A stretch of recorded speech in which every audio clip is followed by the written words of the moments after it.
Hello and welcome back to another episode of the 2020 podcast, Canada's #1 optometry podcast. I am your host, Dr. Harbir Sian. Thank you so much for taking the time to join me here, guys. I'm super excited. I'm here in Quebec City for the 38th Congress of the Canadian Association of Optometrists. It has been an amazing time. Quebec City is beautiful, absolutely wonderful city. And I am very fortunate, honored, in fact, to have these two amazing guests with me here. Dr. Harbir Bohnsack, who is the current president of the CAO, and Dr. Martin Spiro, who is the vice president, soon to be president of the CAO. And really an honor to have you both here to be able to speak about CAO, about the Congress. So thank you very much for joining me on the podcast. Honor to be here. Thanks for asking us. Yeah, thank you. Big fan of the podcast. So really happy to be here in my home province and actually get a chance to be on it. So really appreciate it. Thanks very much. Thank you very much. Honestly, beautiful venue, right? The city is just wonderful. My first time here in Quebec City, so I was really happy to be here and get to explore a little bit. And I think we're going to talk about this anyway. We'll talk about Congress and the value it brings and why it's such a great event to attend. It's my second time attending Congress. The first time was in Victoria a few years back. But first, I'd like to talk a little bit about yourself, Dr. Bohnsack, as president and your journey through the CAO. And a lot of when I ask a question is because I don't know. I'm asking for my own reasons, selfish reasons, but I know that I'm not the only person who maybe would like that information. So one of the things I wanted to kind of better understand was a little bit more about the CAO, what it looks like from the inside, the executives, who comprises that, the board, and so on. And then what is the value the CAO brings to Canadian optometrists? Yeah, those are great questions. So typically, a lot of our board members, a lot of our council members are going to have served in their provinces first. So many of them have already been president of their provincial association. Not all, but many will have. Many will have served on their provincial councils. I served as a New Brunswick delegate to the CAO for a number of years. And at some point, I got a tap on the shoulder and somebody said, "Would you like to go through the chair?" Which means that you'll take the position of treasurer. And it's typical that the treasurer then takes a step forward and becomes vice president. Each of those roles is for 2 years, and then eventually moves into the position of president, assuming that council votes that way. It doesn't have to happen that way, but it typically does. So I've actually been on council for 12 years and served now as president for 2 years. This is my last 2 days. Wow! And then we will hand it over to the capable hands of Martin Spiro. Excellent. Well, I'm glad I caught you in the last couple of days of your official role as president.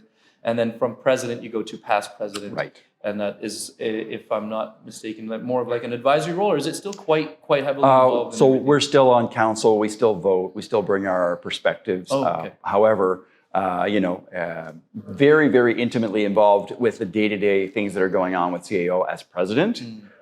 We would communicate with the CEO on a weekly basis. We would know all of the stuff that's going on. We spend at least an hour, sometimes more, sometimes two, on that call every single week to know exactly what's going on with optometry and how it affects what's going on inside of CAO.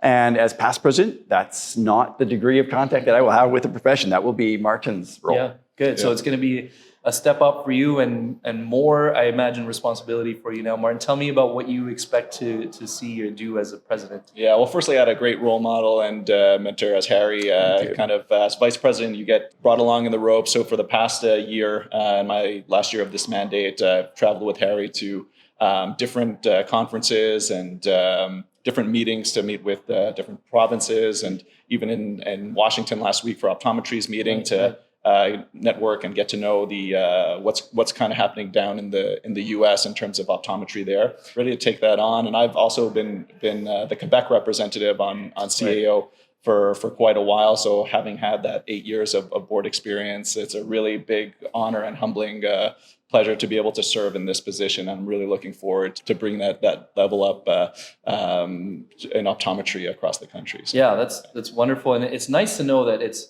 You have to go through the process. Like, it's not just somebody just stepping in out of the blue. You have to really understand from the ground up not only how the association works, but optometry across the country, what it's like, and have that be that expertise. So again, the other part of the question was from the average optometrist across the country, maybe wondering, okay, I understand the CAO is there. What does the CAO represent, and what is the mandate, and what is it doing for us optometrists across the country? That's a good question, because a lot of people are very knowledgeable about that, and a lot of people just really don't know a whole lot about that, right? So what your provincial association does. They get involved with specific things, including fee negotiation and so forth, and you probably have a fairly good understanding of what they do on your behalf. But CAO also does a number of things. So you can imagine your provincial association is going to work on things that are relevant in your particular province. But there are issues that go beyond one province that deal with things that affect every province. So, for example, when we come to national advocacy, when we speak to federal government about getting involved in some of the issues that they really play a fundamental role in, and one of them is access to care for Indigenous populations. That's funded under NIHB.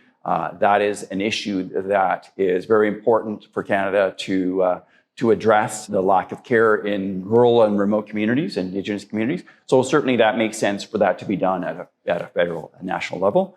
And there are a number of other issues that, really benefit members from coast to coast. It doesn't make sense to do it 10 times over. It makes sense to do it once. And we can get into the detail, but I'll just mention briefly, for example, insurance is very important for optometrists. It's a big part of where our income can come from, third-party insurance.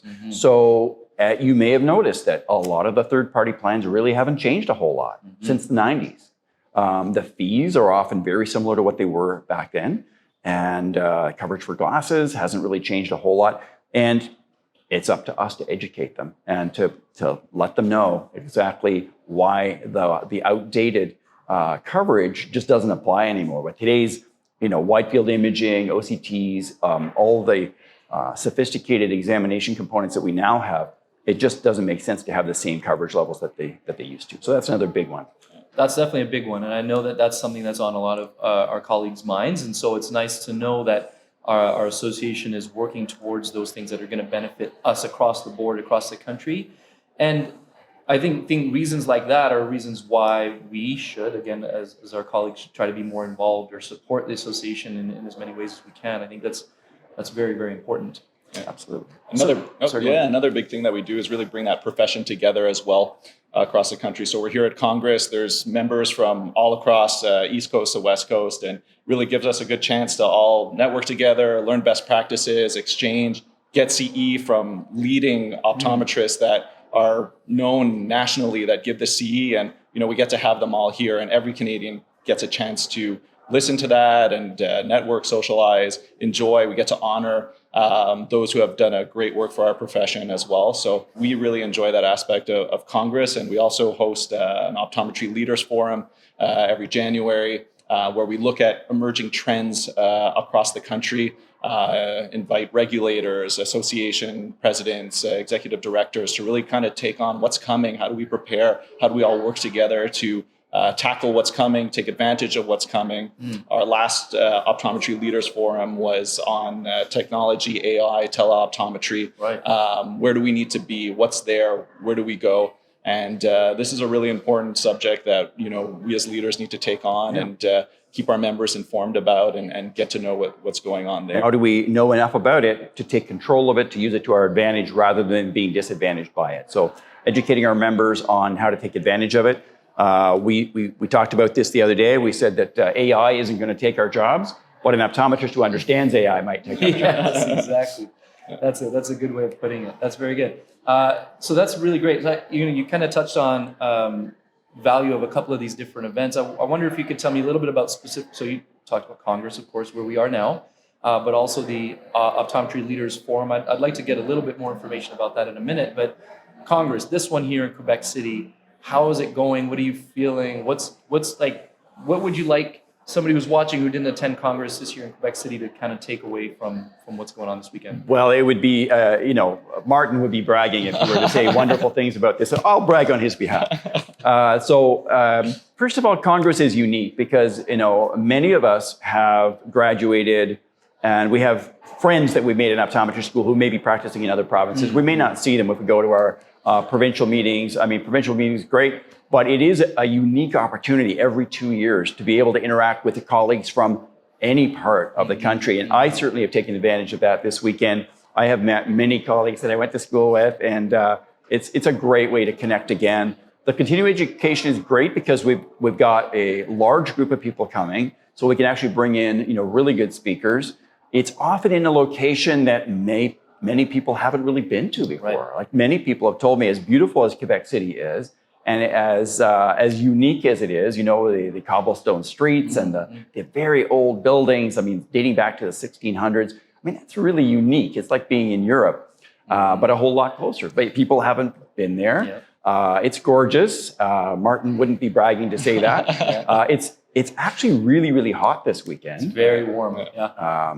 But yeah, Congress is unique. And then in addition to the CE, there are always sponsored events. So there are a lot of things that aren't actually on the official agenda that happen in the evening, dinners and presentations and various different social events too. And if you've never been to Congress, you really ought to try it. Yeah, absolutely. I have to echo everything you just said. As far as the location, Quebec City is absolutely beautiful. It's my first time visiting. But it does give you that opportunity to go. So, for example, the next one happening in 2 years is going to be in Halifax. I've never been to the Maritimes. It'll give me a great opportunity to go out that way and see Halifax. I've heard wonderful things, so I'm really looking forward to that. And definitely, again, echoing the energy that you get from seeing the different your colleagues from across the country and really like amazing people. Just in a couple of days that I've been here, I felt that. Yeah. Yeah, it's really wonderful after having attended a few. I'm obviously going to be biased, but it's my favorite conference. I feel you go to the ones in the States. Maybe they're all wonderful. I'm not saying, but I feel it's a nice size. You see people, and maybe it's people you haven't seen in quite a while, and it really there's time between courses to connect, to learn from each other. It's not only the great CE, it's also the CE that you have in the hallways sometimes that you really get to always see. Where you really have an opportunity to get the best of both worlds here, and like Harry mentioned, lots of fun stuff happening even after the courses are over. So if you haven't had a chance, then there's really the encourage you. CE, right? Yeah, exactly. Yeah, so really, if you haven't had a chance to attend or it's been a while, come to Halifax in 2 years. It's going to be a lot of fun. Yeah, barstool education definitely happens on a nightly basis. That's excellent. So Congress, of course, as we explained, I think if you haven't attended, it's certainly, as far as Canadian events go, it certainly is the biggest and the best as far as bringing people from across the country, all these amazing people into one place. OLF, you talked a little bit about that. I don't know that much about that. So if you wouldn't mind sharing a bit, and who is that open to, and who should or would attend? Yeah, so OLF has been something that's been hosted by the Canadian Association of Optometrists, and it's basically a way for leadership in the profession to gather and take on those subjects that we see as being opportunities, potential threats, different things that are coming down the line. Generally, it's the CAO Council, which comprises of members from each province. So our board is comprised of each province has a representative on our board. The presidents of the associations, the presidents of the colleges and orders of optometry attend, the directors of the schools as well, and different key leaders may be there as well. Depending on the year or what's kind of we see in the front line, we'll set a theme, and there'll be presentations from experts. A lot of time for discussion and compiling the results of those discussions into action items that we as an organization can learn from and take action on as well. That's excellent. That's excellent. Again, good to know CAO is organizing events like this that are going to help the association stay on top of what's happening in not just in eye care, but outside in other industries that may affect looking forward. Looking forward. Exactly. And we had such high reviews on our last OLF. It was a tremendously successful event. Everybody really said that it was very, very well done. The topic was very interesting. It's a very rapidly emerging topic, artificial intelligence and how it relates to this field. And we are still deciding what the next one is going to look like, but it looks like it's going to go deeper into AI and technology. Okay, and that's an annual event. Yeah. Annual event. Okay, and that's of course more so targeted towards certain like leadership within eye care. But then what's learned from there is then trickled down or disseminated for us, the rest of the membership, through different means, whether it's here at Congress or other ways. we Exactly. get that information and education at some point, but it's got to start there. That's excellent. So, Dr. Bohnsack, you touched on a couple of things already, Indigenous and remote sort of services required in rural areas, and you also touched on insurance and wanting to raise those reimbursements from insurance companies. Any other important things that you think are maybe on the minds of our colleagues and membership across the country that CAO is broaching? A big one is that we've been working for close to a decade, if not a whole decade, on advocacy at the federal level. And there are several things that we would like to accomplish at a national level. And finally, we have a bill that's been introduced last summer, Bill C-284. It is relatively rare for a private member's bill. And for those of you who didn't know this, and I didn't until I was told, if a bill starts with the letter C, it's a private member's bill. Okay. And it's relatively rare for those to make it all the way through the processes that it has to go to: first reading, second reading, third reading, study in the House, and then Senate. And so ours is plodding along, and it's I say ours because we advocated with government, and a government member did introduce it. But it is the first time that eye care is going to be looked at on a federal level. And there are things like drug shortages that we need to be addressed. We need new technologies and new drugs to be approved promptly so that we can serve our patients well. We talked about Indigenous access and access for rural populations and so forth. But there are other things that we want to do. We want to position optometry as the hub. We want to be known on the Hill, and we want to be known in the public as the go-to place for eye care. We don't want anyone to doubt that if you have a question regarding primary eye care or even secondary eye care, we want to be the place to go to for information on that. And I think we've made good strides in that. We are now reached by the media when somebody wants to talk to anyone about eye care. That's excellent. Excellent. Well, thank you very much for all the advocacy and all the resources and everything that CAO provides. Again, I'm going to encourage all my colleagues out there just to get more involved, or just connect, so we're all involved in the process, so we can all support our profession. But any other final words you'd like to share before we wrap up? I want to say thank you for I mean, that sounds like the end, but I want to say thank you for the opportunity to spread the word about CAO, to spread the word about Congress. As president, one of the key roles that we have is we travel to each annual general meeting and we let people know what CAO is doing. And really, we probably could talk for about 25 minutes. And we usually don't get that much time, but there is a lot that we're doing. I gave you a snapshot, but there is actually I didn't even give you 25 minutes. No. So it is great that you're having us on to be able to spread that knowledge about what CAO does, but also about Congress. I mean, if you come back with one thing, Congress is a really great place to go, and I think everybody should try it. Absolutely. Yeah. Absolutely. Yeah. Martin, I also wanted to give a heartfelt thanks for having us here and giving us this platform and opportunity to talk about the Canadian Association of Optometrists and how important it is to get involved in your provincial association, which by extent makes you involved and a member of your national association as the CAO. So just giving us that opportunity for that. All of the information that you can find is on the website of CAO. So and it's our 75th anniversary.